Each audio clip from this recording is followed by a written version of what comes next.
up? Welcome to your Daily Buckeye Blitz for Friday. You made it through another week. Finally, freaking Friday, May 10th, 2024. Good to see you. You look lovely today, wherever you may be. Thank you for joining me. If you're listening on podcast, hey, how about you follow the show and maybe leave a little 5-star review? I would appreciate that. If you're watching on YouTube, please hit like and subscribe. Thank you there as well. Trying to grow the platform a little bit.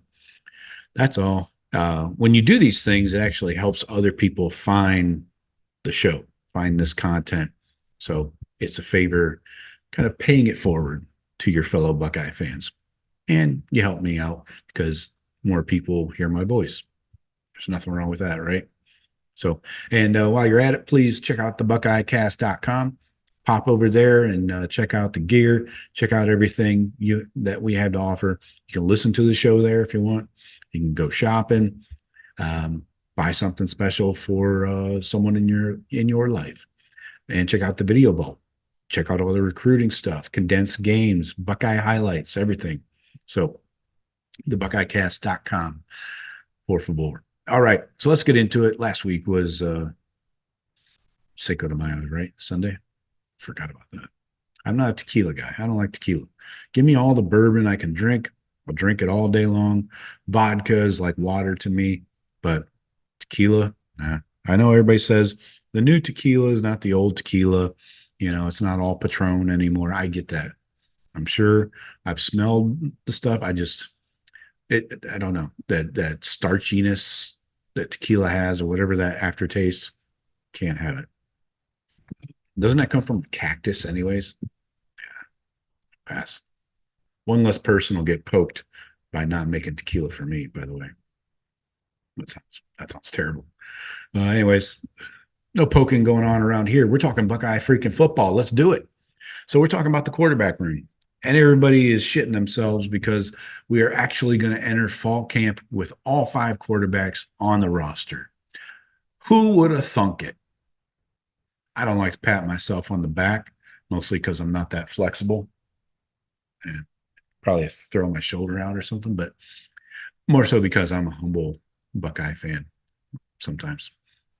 In this case, though, there's a lot of chatter outside of the program and from the Buckeye beat. It's always fun to throw them under the bus occasionally.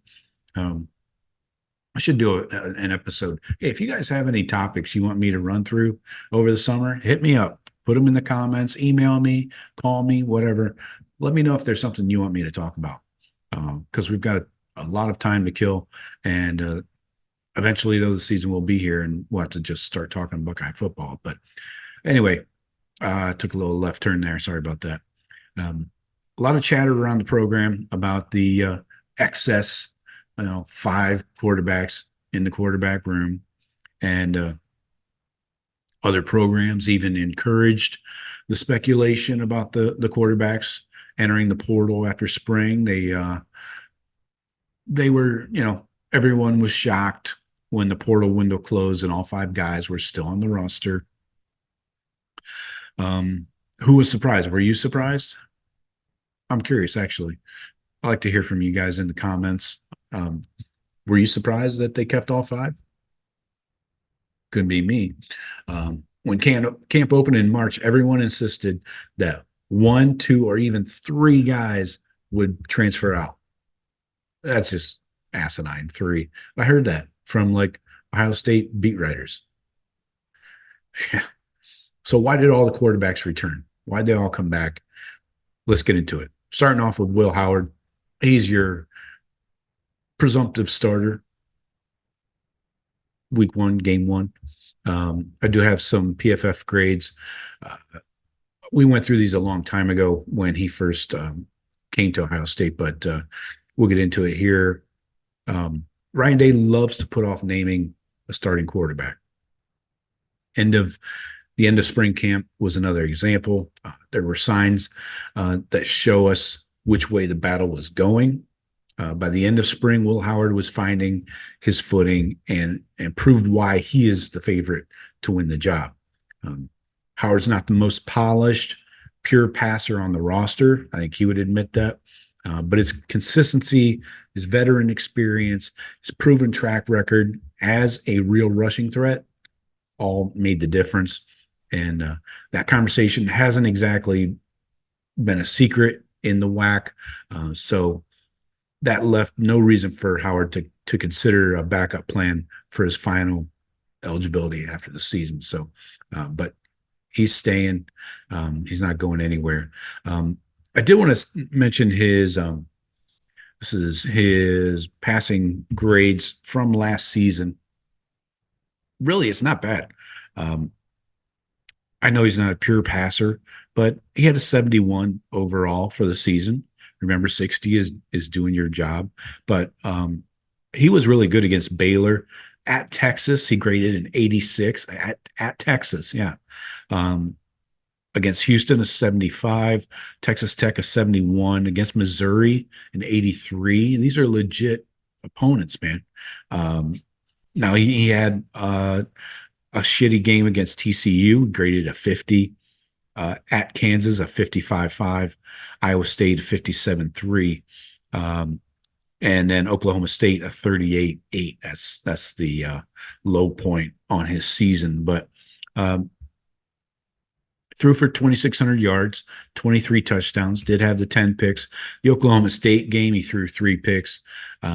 Again, you got to remember what talent he has around him back then. So, yeah, I don't know if you can fault him for all those things.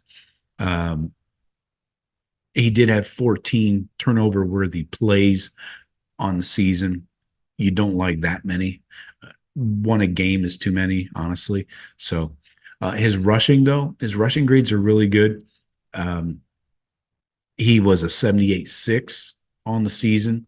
He had good games against UCF, an 82.4. Oklahoma State is 72. Maybe he should have ran it more against Oklahoma State and just pulled it down. Forget the throw game. TCU is 74.8, Baylor is 68.8, and Kansas is 74.7. So ran for over 400 yards, 427, 9 TDs, only 2 fumbles. I can't complain about the guy. He even had 6 forced missed tackles. So his yards after contact, even he's getting 1.67 yards after contact. He's a freaking quarterback, you know. So a lot to like about this run game. That was my main point, my only point. No, he did have some good passing games against good opponents, real opponents. So, all right, now let's go to Devin Brown as we continue on with all 5 QBs here. He's still betting on himself, of course, and still developing. Got to keep that in mind. He pushed in all his chips. He burnt the boats, but Devin Brown fully believes in his ability to be the starting quarterback at Ohio State. He disagreed with any suggestion that he would transfer if he didn't win the job back in April. The speculation remained during the open portal window, but he's not going anywhere. This is huge for him and Ohio State. For the program, they've got a backup who has spent multiple years learning the Ryan Day offense, and Devin showed during camp that he could push Will Howard. He's one injury away from playing a critical role in a natty or bust kind of season, right? So the good thing for Devin is that he's still got time on his side, you know, with next season. Next up, Lincoln Keenholz. Let's talk about him. Lincoln understands the development plan at Ohio State. He's in the middle of this 5-man group, you know. That increased the speculation around Keenholz during the portal window. You heard rumblings about some random Iowa fan just said that he should jump in the portal, and suddenly that got traction online, whatever.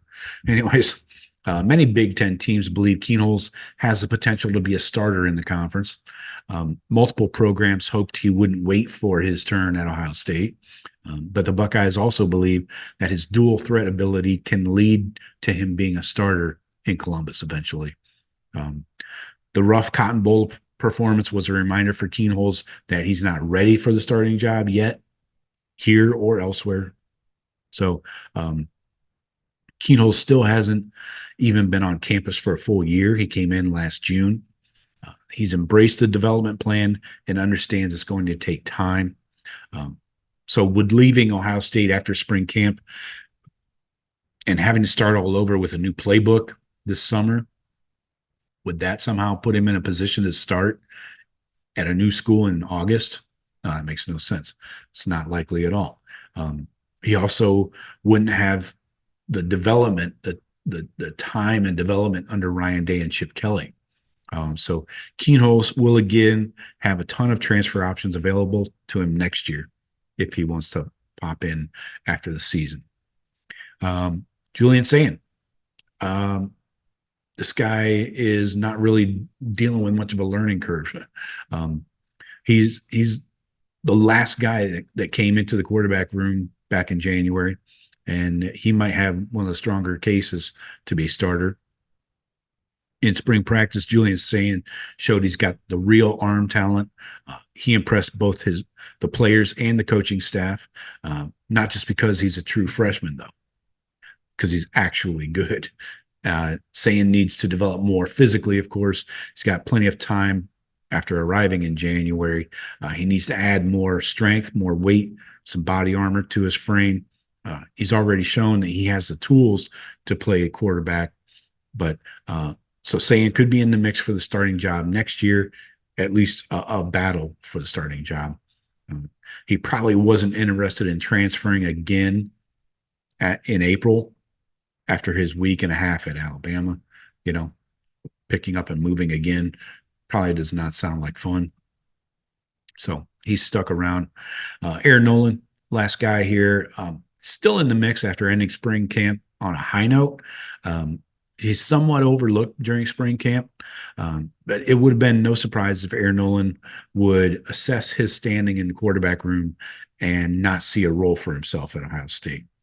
But then he had probably the best performance by a quarterback in the spring game.